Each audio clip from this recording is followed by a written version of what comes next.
दोस्तों, ये हरामी लड़का टाइल्स के नीचे मिठाई का डब्बा छिपा देता है। ठेकेदार कहता है, ये कैसे काम किया है?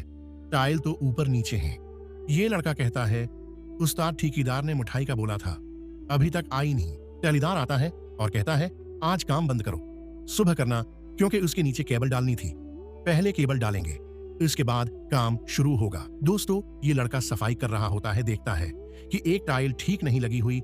जैसे ही वो उसको उठाता है, उसके नीचे से मिठाई का डब्बा निकलता है। इससे बाद जो हुआ, उसे देखने से पहले अगर आप भी इस जगह जाना पसंद करते हैं तो वीडियो को लाइक और चैनल को सब्सक्राइब कर दें। उसके बाद ये सारी मिठाई मजदूर खा जाते हैं।